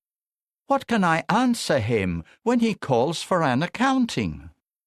Did not the one who made me in the womb also make them? Was it not the same one who formed us before our birth? If I refused to give the poor what they desired, or sadden the eyes of the widow, if I ate my portion of food alone, without sharing it with the orphans, for from my youth the orphan grew up with me as though I were his father, and I have been a guide for the widow from childhood. If I saw anyone perishing for lack of clothing, or a poor man with nothing to cover himself, if he did not bless me as he warmed himself with the wool of my sheep, if I shook my fist against the orphan when he needed my assistance in the city gate, then let my arm fall from my shoulder, and let my arm be broken at the elbow. For I dreaded disaster from God, and I could not stand before his dignity. If I put my confidence in gold, or said to fine gold, "You are my security," if I found my joy in my great wealth because of the many possessions I acquired, if I saw the sun shining or the moon moving in its splendor, and my heart was secretly enticed, and my mouth kissed my hand in worship of them, then that would be an error, deserving punishment by the judges, for I would have denied the true God above. Have I ever rejoiced over the destruction of my enemy, or gloated because evil befell him? I never allowed my mouth to sin by asking for his life in an oath. Have the men of my tent not said, "Who can find anyone who has not been satisfied with his food?" No stranger had to spend the night outside. I opened my doors to the traveler. Have I ever tried to cover over my transgressions, like other men, by hiding my error in the pocket of my garment? Have I been in fear of the reaction of the multitude? Or have I been terrified by the contempt of other families, making me silent and afraid to go outside? If only someone would listen to me, I would sign my name to what I have said.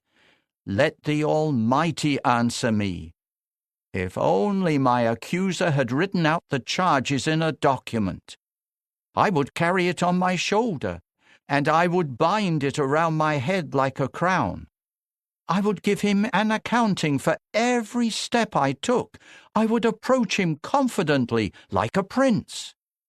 If my own ground would cry out against me, and its furrows would weep together, if I have eaten its fruitage without payment, or if I have caused its owners to despair, then let thorns sprout for me instead of wheat, and foul-smelling weeds instead of barley. The words of Job end here. Chapter 32. So these three men stopped trying to answer Job, because he was convinced of his own righteousness. But Elihu, the son of Barachel the Buzite, of the family of Ram, had become very angry. His anger blazed against Job for trying to prove himself right rather than God.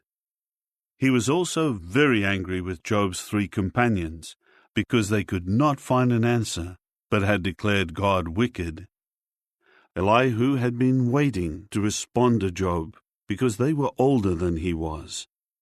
When Elihu saw that the three men had nothing to say in answer, his anger flared up. So Elihu the son of Barachel the Buzite began to speak, saying, I am young, and you men are aged, so I respectfully held back, and I dared not tell you what I know. I thought, let age speak, and let a multitude of years declare wisdom. But it is the Spirit in people, the breath of the Almighty, that gives them understanding. Age alone does not make one wise, nor is it only old men who understand what is right. So I say, listen to me, and I will also tell you what I know. Look, I have waited for your words. I kept listening to your reasoning as you searched for things to say. I paid close attention to you, but none of you could prove Job wrong or answer his arguments. So do not say, we have found wisdom. It is God who refutes him, not a man. He did not direct his words against me, so I will not reply to him with your arguments. They are dismayed. They have no more answers. They have nothing left to say. I have waited, but they do not continue speaking. They just stand there with no further answer. So I too will give an answer. I too will tell what I know. For I am full of words. The spirit within me compels me. My insides are like wine that has no vent, like new wineskins, ready to burst. Let me speak so that I can find relief. I will open my lips and give an answer. I will not show partiality to anyone, nor will I flatter any human, for I do not know how to flatter. If I did, my Maker would quickly do away with me. Chapter 33. But now, Job, please hear my words. Listen to everything I say. Look, please, I must open my mouth. My tongue must speak. My words declare the uprightness of my heart, and my lips sincerely tell what I know. God's own Spirit made me, and the Almighty's own breath brought me to life. Reply to me if you are able. Present your arguments before me. Take your position. Look, I am just like you before the true God. From the clay, I too was shaped. So no fear of me should terrify you, and no pressure from me should overwhelm you. But you said in my hearing, yes, I kept hearing these words, I am pure, without transgression. I am clean, without error. But God finds reasons to oppose me. He considers me his enemy. He puts my feet in stocks. He scrutinizes all my paths. But you are not right in saying this. So I will answer you. God is far greater than mortal man. Why do you complain against him? Is it because he did not answer all your words? For God speaks once, and a second time, but no one pays attention. In a dream, a vision of the night, when deep sleep falls upon people while they sleep in their beds, then he uncovers their ears and impresses his instruction upon them, to turn a person away from wrongdoing and to protect a man from pride. God spares his soul from the pit, his life from perishing by the sword.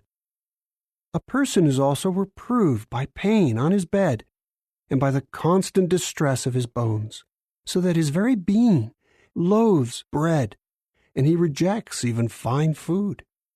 His flesh wastes away from sight, and his bones that were hidden now protrude. His soul draws near to the pit, his life to those who bring death. If there is a messenger for him, one advocate out of 1,000, to tell to man what is upright, then God shows him favor and says, Spare him from going down into the pit. I have found a ransom. Let his flesh become fresher than in youth. Let him return to the days of his youthful vigor. He will entreat God, who will accept him, and he will see his face with shouts of joy, and he will restore his righteousness to mortal man. That person will declare to men, I have sinned and distorted what is right, but I did not receive what I deserved. He has redeemed my soul from going into the pit, and my life will see the light. Indeed, God does all these things, twice, 3 times for a man, to bring him back from the pit, so that he may be enlightened with the light of life. Pay attention, Job. Listen to me. Keep silent, and I will continue speaking. If you have something to say, reply to me. Speak, for I want to prove you right. If you have nothing to say, you should listen to me. Keep silent, and I will teach you wisdom.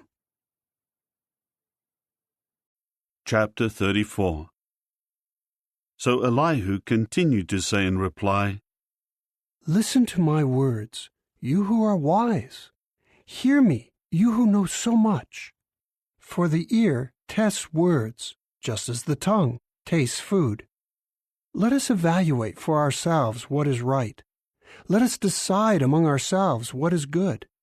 For Job has said, I am in the right, but God has denied me justice. Would I lie about what my own judgment should be? My wound is incurable, though there is no transgression. What other man is like Job, who drinks up derision like water? He is in company with wrongdoers and in association with wicked men. For he has said, a man does not benefit from trying to please God. So listen to me, you men of understanding. It is unthinkable for the true God to act wickedly, for the Almighty to do wrong. For he will reward a man according to what he does, and bring upon him the consequences of his ways. For a certainty, God does not act wickedly. The Almighty does not pervert justice. Who put him in charge of the earth, and who appointed him over the whole world? If he fixes his attention on them, if he gathers their spirit and breath to himself, all humans would perish together, and mankind would return to the dust. So if you have understanding, pay attention to this. Listen carefully to what I say. Should someone who hates justice be in control? Or would you condemn a powerful one who is righteous? Would you say to a king, you are good for nothing? Or to nobles, you are wicked? There is one who does not show partiality to princes, and who does not favor the rich over the poor, for they are all the work of his hands. They may die suddenly, in the middle of the night. They shake violently and pass away. Even the powerful are removed, but not by human hands. For God's eyes are upon the ways of a man, and he sees all his steps. There is no darkness or deep shadow where wrongdoers can conceal themselves. For God has not set an appointed time for any man to appear before him in judgment. He breaks the powerful without needing to investigate, and sets up others in their place. For he knows what they are doing. He overthrows them during the night, and they are crushed. He strikes them for their wickedness in a place where all can see, because they have turned away from following him and have no regard for any of his ways. They cause the poor to cry out to him so that he hears the outcry of the helpless. When God remains silent, who can condemn him? When he hides his face, who can see him? Whether toward a nation or a man, the result is the same, so that a godless person may not rule or lay snares for the people.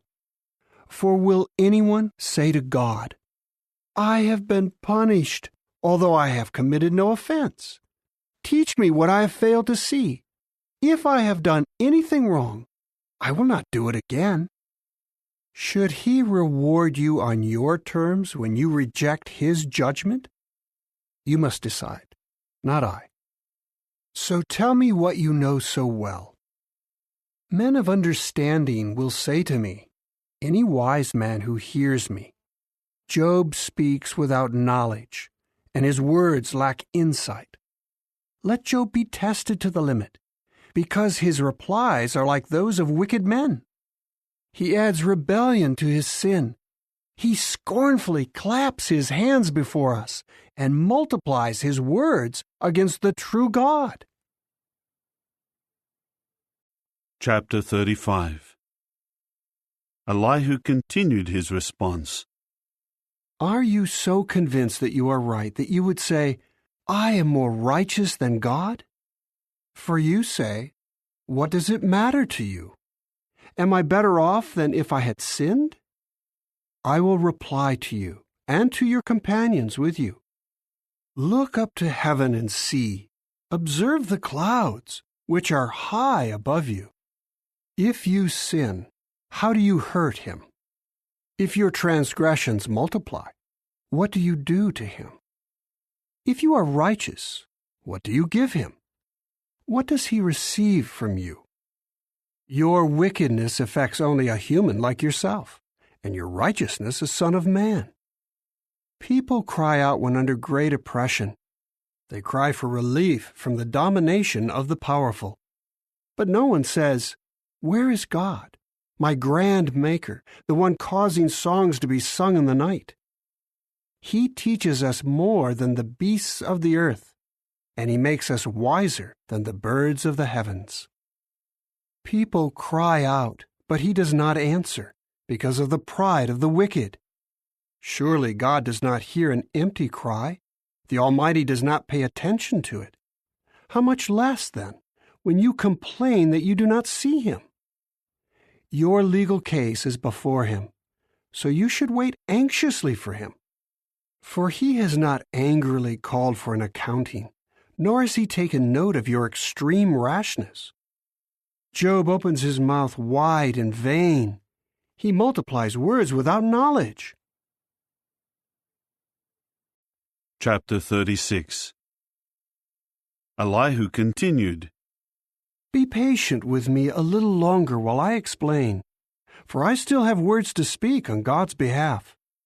I will speak comprehensively about what I know, and I will ascribe righteousness to my Maker. Truly, my words are not false. The one perfect in knowledge is here before you. Indeed, God is mighty and rejects no one. He is great in His power of understanding. He will not preserve the lives of the wicked, but He gives justice to the afflicted. He does not take His eyes off the righteous. He enthrones them with kings, and they are exalted forever. But if they are bound in shackles and caught in ropes of affliction, He reveals to them what they have done, their transgressions caused by their pride. He opens their ears to correction and tells them to turn away from wrongdoing. If they obey and serve Him, they will live out their days in prosperity, and their years will be pleasant. But if they do not obey, they will perish by the sword and die without knowledge. The godless at heart will harbor resentment. They do not cry for help even when He binds them. They die while still young, spending their life among male temple prostitutes. But God rescues the afflicted during their affliction. He opens their ear when they are oppressed. He draws you away from the brink of distress to a broad space, free of restriction, with rich food on your table as consolation. Then you will be satisfied with the judgment on the wicked, when judgment is rendered and justice is upheld. But take care that rage does not lead you into spitefulness, and do not let a large bribe lead you astray. Would your cry for help, or any of your strenuous efforts, keep you from distress? Do not long for the night, when people vanish from their place. Beware that you do not turn to wrongdoing, choosing this instead of affliction. Look, God is exalted in His power. What instructor is like Him? Who has directed His way, or said to Him, What you have done is wrong? Remember to magnify His activity, of which men have sung. All mankind has seen it. Mortal man looks on from a distance. Yes, God is greater than we can know. The number of His years is beyond comprehension. He draws up the drops of water. They condense into rain from His mist. Then the clouds pour it down. They shower down upon mankind. Can anyone understand the layers of clouds? The thundering from His tent? See how He spreads His lightning over it and covers the depths of the sea. By these He sustains the peoples. He gives them food in abundance.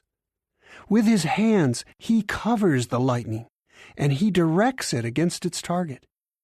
His thunder tells about Him. Even the livestock tell who is coming. Chapter 37.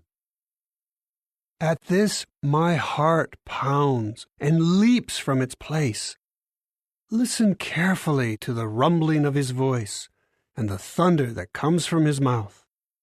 He unleashes it under the entire heavens and sends His lightning to the ends of the earth. After that is a roaring sound. He thunders with a majestic voice, and He does not hold it back when His voice is heard. God thunders with His voice in a wonderful way. He does great things that are beyond our understanding. For He says to the snow, Fall to the earth, and to the downpour of rain, pour down mightily. God puts a stop to all human activity so that every mortal man will know his work. The wild animals go into their dens and remain in their lairs. The storm wind blows from its chamber, and the cold comes from the north winds. By the breath of God, the ice is produced, and the broad waters are frozen solid. Yes, he weighs down the clouds with moisture. He scatters his lightning in the clouds. They swirl around where he directs them. They carry out whatever he commands on the surface of the inhabited earth.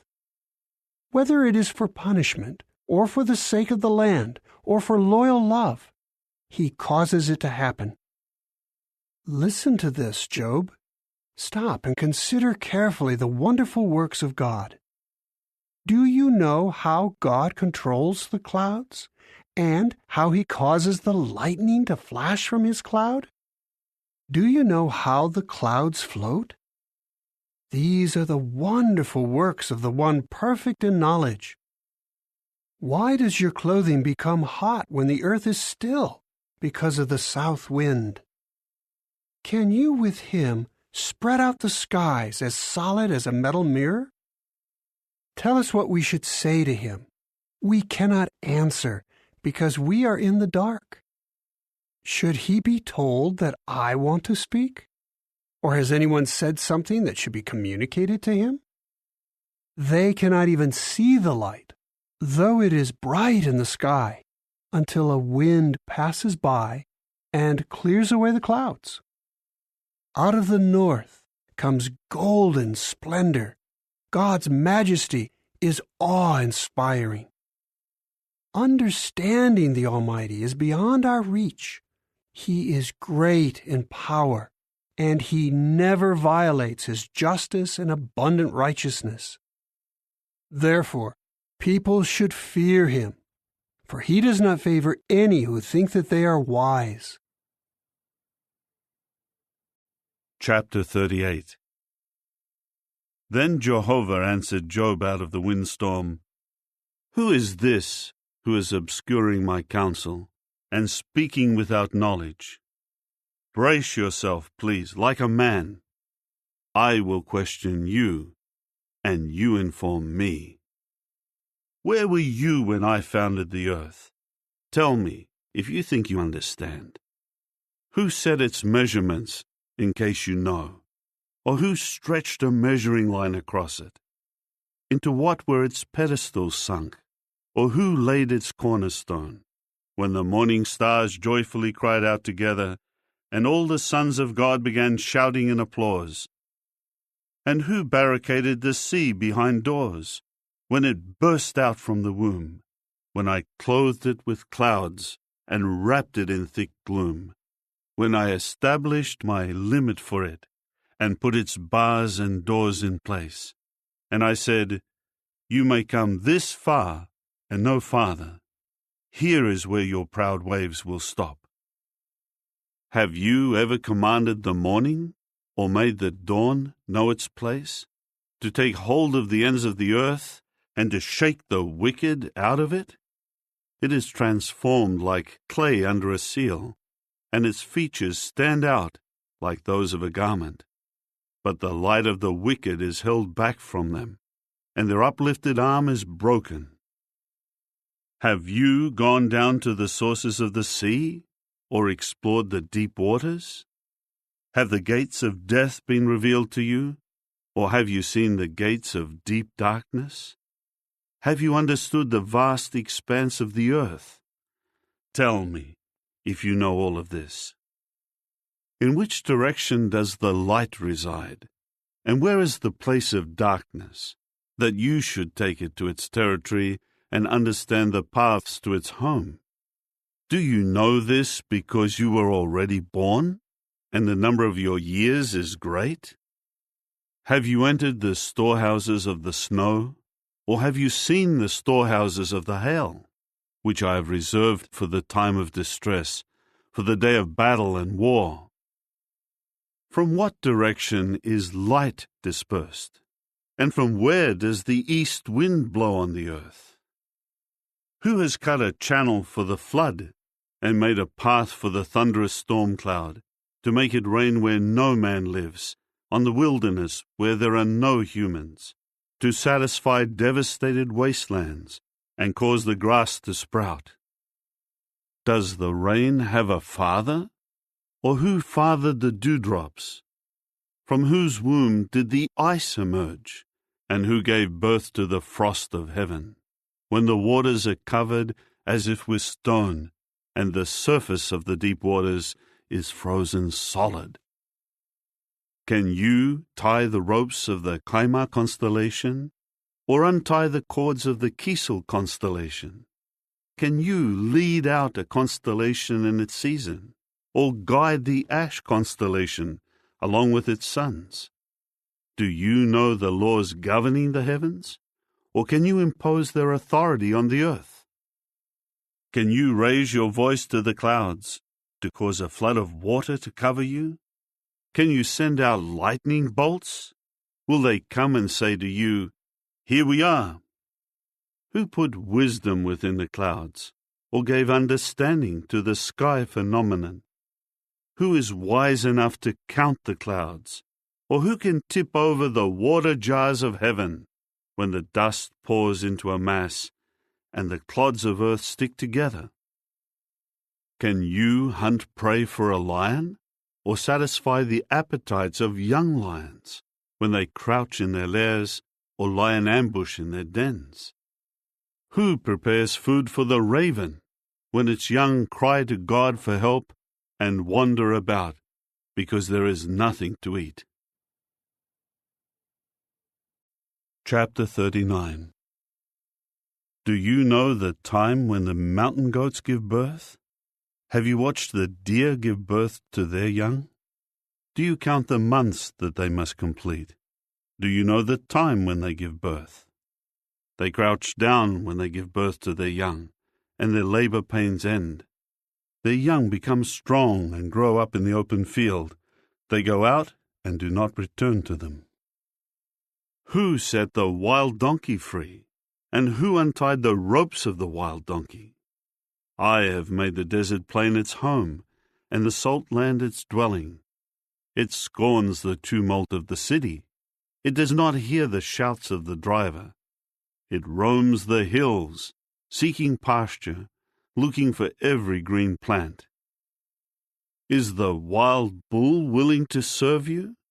Will it spend the night in your stable? Will you hold a wild bull to the furrow with a rope, or will it follow you to plough the valley? Will you trust in its great strength and let it do your heavy work?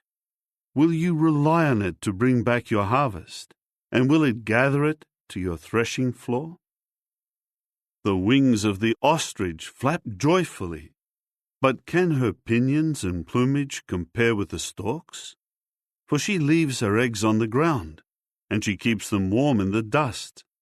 She forgets that some foot may crush them, or that a wild animal may trample them.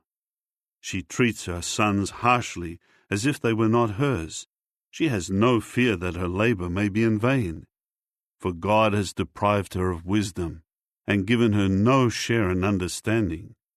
But when she rises up and flaps her wings, she laughs at the horse and at its rider. Are you the one who gives the horse its strength? Do you clothe its neck with a rustling mane? Can you cause it to leap like a locust? Its majestic snorting is terrifying. It paws the ground in the valley and exults mightily. It charges into the battle. It laughs at fear and is afraid of nothing. It does not turn back because of the sword. The quiver rattles against it, the spear and the javelin flash. Trembling with excitement, it surges forward. It cannot stand still at the sound of the horn. When the horn blows, it says, "Aha!" It smells the battle from afar and hears the shouting of commanders and the battle cry. Is it by your understanding that the falcon soars, spreading its wings to the south? Or is it at your order that an eagle flies upward and builds its nest high up, spending the night on a cliff, dwelling in its stronghold on a rocky crag. From there it searches for food. Its eyes look far into the distance. Its young sip up blood, and wherever the slain are, there it is. Chapter 40. Jehovah continued to answer Job. Should a fault-finder contend with the Almighty? Let the one who wants to reprove God answer. Job said in answer to Jehovah, Look, I am unworthy. What can I reply to you? I put my hand over my mouth. I spoke once, but I will not answer again. Twice, but I will say no more. Then Jehovah answered Job out of the windstorm. Brace yourself, please, like a man. I will question you, and you inform me. Will you call into question my justice? Will you condemn me so that you may be right? Do you have an arm as powerful as the true God's? Or can your voice thunder like his? Adorn yourself, please, with glory and majesty. Clothe yourself with dignity and splendor. Release the fury of your anger. Look at everyone who is haughty and bring him low. Look at everyone who is haughty and humble him, and tread down the wicked where they stand. Hide them all in the dust. Bind them in the hidden place. Then even I would acknowledge to you that your right hand can save you. Here now is Behemoth, which I made as I made you. It eats grass like a bull. Look at the strength in its hips and the power in the muscles of its belly. It stiffens its tail like a cedar. The sinews of its thighs are woven together. Its bones are tubes of copper. Its limbs are like wrought iron rods. It ranks first among the works of God. Only its Maker can approach it with his sword. For the mountains produce food for it, where all the wild animals play. It lies down under the lotus trees, in the shelter of the reeds of the marsh. The lotus trees cast their shadow on it, and the poplars of the valley surround it. If the river is turbulent, it does not panic. It is confident, although the Jordan rushes against its mouth. Can anyone capture it while it is watching, or pierce its nose with a hook? Chapter 41. Can you catch Leviathan with a fishhook, or hold down its tongue with a rope? Can you put a rope through its nostrils, or pierce its jaws with a hook? Will it make many pleas to you, or will it speak gently to you? Will it make a covenant with you, so that you may make it your slave for life? Will you play with it as with a bird, or tie it on a leash for your little girls? Will traders barter for it? Will they divide it up among merchants? Will you fill its hide with harpoons, or its head with fishing spears? Lay your hand on it. You will remember the battle and never do it again. Any hope of subduing it is futile. The mere sight of it would overwhelm you. No one dares to stir it up. So who is it who can stand up to me? Who has given me anything first, that I should repay him? Whatever is under the heavens is mine. I will not be silent about its limbs, about its mightiness and its well-formed body. Who has removed its outer covering? Who will enter its open jaws? Who can pry open the doors of its mouth? Its teeth all around are fearsome.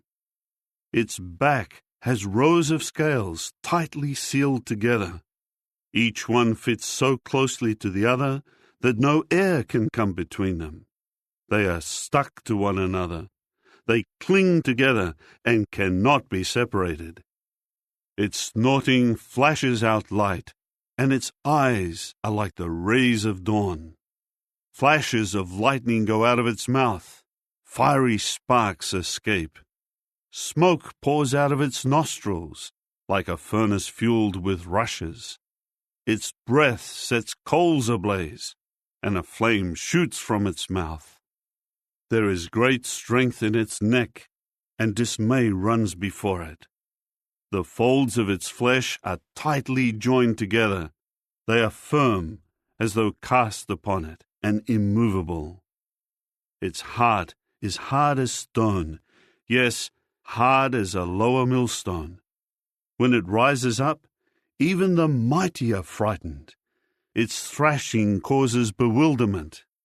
No sword that reaches it will prevail, nor will spear, dart, or arrowhead.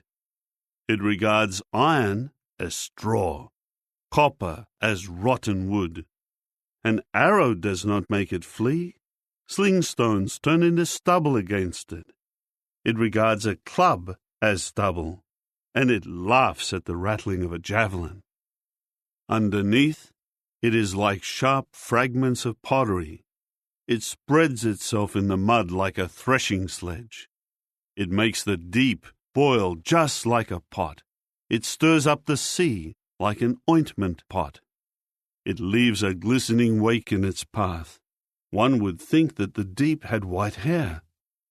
There is nothing like it on the earth, a creature made to have no fear. It glares at everything that is haughty. It is king over all the majestic wild beasts. Chapter 42. Then Job said in reply to Jehovah, Now I know that you are able to do all things, and that nothing you have in mind to do is impossible for you. You said, Who is this who is obscuring my counsel without knowledge? Therefore I spoke, but without understanding, about things too wonderful for me, which I do not know. You said, Please listen, and I will speak. I will question you, and you inform me. My ears have heard about you, but now I do see you with my eyes. That is why I take back what I said, and I repent in dust and ashes. After Jehovah had spoken these words to Job, Jehovah said to Eliphaz the Temanite, My anger burns against you and your two companions, for you have not spoken the truth about me, as my servant Job has. Now take 7 bulls and 7 rams, and go to my servant Job, and offer up a burnt sacrifice for yourselves. And my servant Job will pray for you. I will surely accept his request not to deal with you according to your foolishness, for you have not spoken the truth about me, as my servant Job has.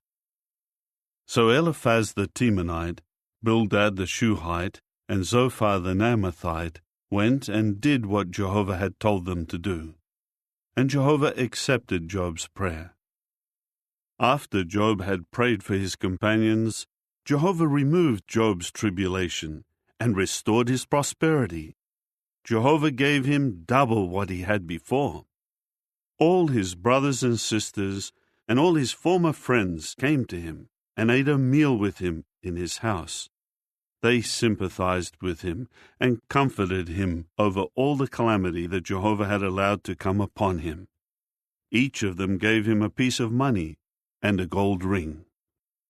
So Jehovah blessed the last part of Job's life more than the beginning. And Job came to have 14,000 sheep, 6,000 camels, 1,000 pairs of cattle, and 1,000 female donkeys. He also came to have 7 more sons and 3 more daughters.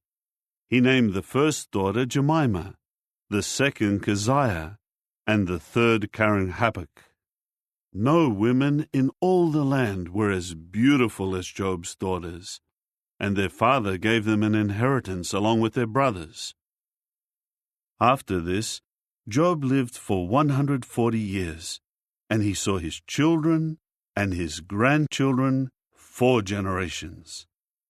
Finally, Job died after a long and satisfying life.